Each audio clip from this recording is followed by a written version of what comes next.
Hi, my name is John Borashak, and I'm an instructor of communication classes at Southern New Hampshire University. As part of my own investigation into the scholarship of teaching and learning, I'm looking to see whether podcasting can be used as a classroom tool, either for the instructor to use as part of their lectures or to incorporate into student projects to get better involvement and more learning. This is the beginning of some of my research. Let's start by taking a look at podcasting in class. We've noticed that podcasts have increased in popularity.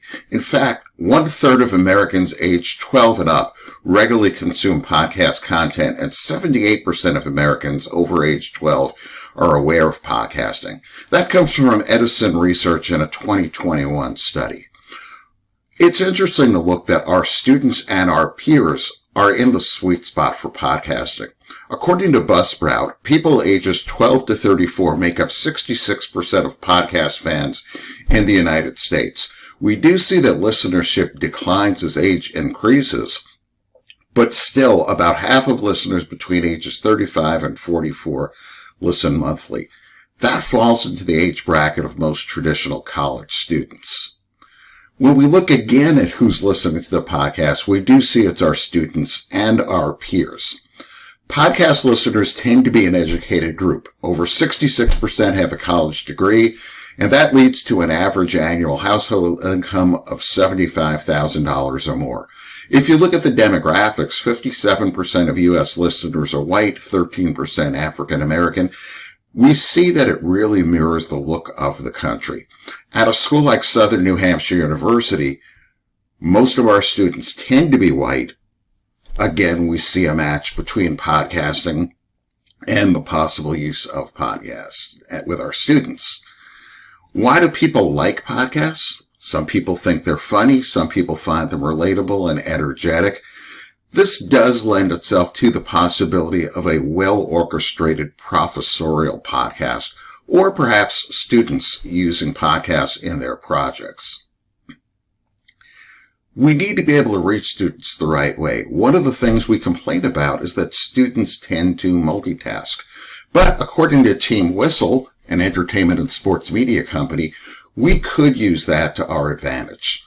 3/4 of 18 to 34-year-olds put a podcast on while they're doing other things to keep themselves entertained. So maybe we could take advantage of that multitasking. Maybe they'll listen to a podcast from their professor while they're doing something else. We know they're not doing the reading. Maybe the podcast will fill it in. 83% of podcast listeners say their favorite podcasts feel like their friends, and that unscripted feels more authentic. Doesn't that make sense that maybe a professor could fill in that friendly podcast? We know that 62% of Americans listen to audio via their car stereos. They hook up their cell phone. That's what the aux cord is for. Some of us are fortunate enough to be able to do it through Bluetooth. 18% of people 18 plus own a vehicle with a smart entertainment system. So a podcast can easily fit into their daily routines.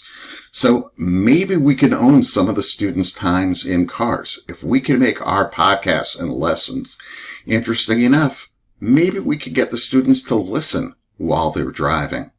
Go ahead, say the bad dad joke with me. Let's call this driving lessons. We find that people listen to podcasts, at least in the pre-COVID days. 1/4 of them listened to it while they were commuting to work, or in our case, maybe to campus.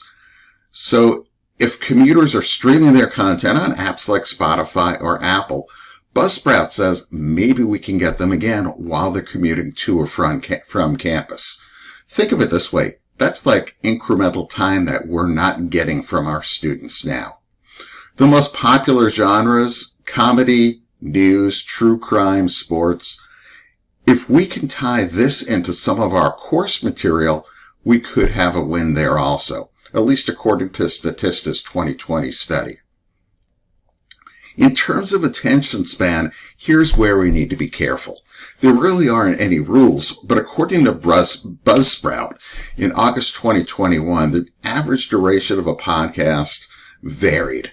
But if you look at the chart, you could see how 31% of podcasts were in that 20 to 40 minute span, while 23% of podcasts fall into the 40 to 60 minute span. If we can chunk our lessons, if we can break things up into nice, neat little packaged podcasts, we could be in good shape with our students. It is a possibility and worthy of further study. What about getting our students engaged into podcasts?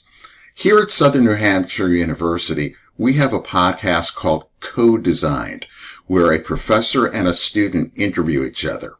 Here's a video of one of my students and I recording part of our podcast. Okay. So hello everybody and welcome to the first fall 2021 edition of Co-Designed.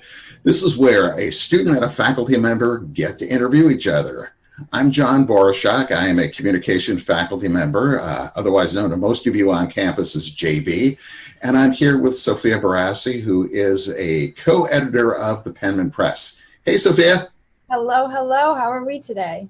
Doing well. Nice to see you without a mask on, too. I'm not used to that. It's different, but it's better, I think. It is. That should probably be something we'll be talking about as we go along. But why don't we get to know each other a little bit first? How did you wind up at SNU? Where are you from? What's your major? Don't I sound like a typical, first time in the dorm conversation? Yeah, it sounds like an icebreaker, but it does. I'm used to it at this point. So the first time I heard about Southern New Hampshire University was when my brother attended. He graduated in the class of 2021, so he's a recent graduate. I had visited him, I had seen the campus multiple times, and I fell in love with the campus. All the activities, the sporting events, the clubs, all of it. Everything that you could do on campus that you might not necessarily see at different schools. That's something that I took to heart and used that as one of my key decision points for coming to Southern New Hampshire University. I didn't have a major. I did not know what I wanted to do, so I came in undecided. But through the process in the classes that SNU offered, I was able to explore different majors, and I made the ultimate decision to major in middle school science. Wrapping up a little bit with my questions, if there's one thing and one message that you wanted to, give across to the listeners and even to your students, what would that message be? Try something new. Don't be afraid to fail. Learn from your mistakes and have fun doing it. Awesome. I love that. Words to live by, comes with wisdom. Part of being an old guy, you develop some wisdom along the way, along with the gray hair. And some dad jokes. Lots of dad jokes. And as a faculty member, don't underestimate the power, the promise, and even the fun of doing a podcast of your own. Here's an example of one that I just played around with using a combination of Anchor for the software recording the podcast and using Spotify for the material.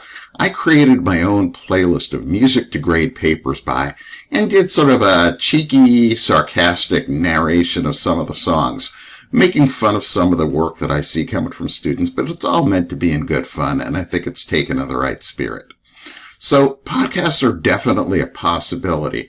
Think about what you can do.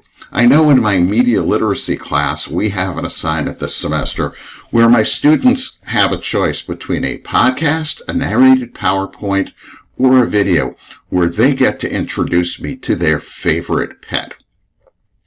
It gets the students to think about media, not just from a media literacy standpoint, but also from a production standpoint. So they actually wind up producing media.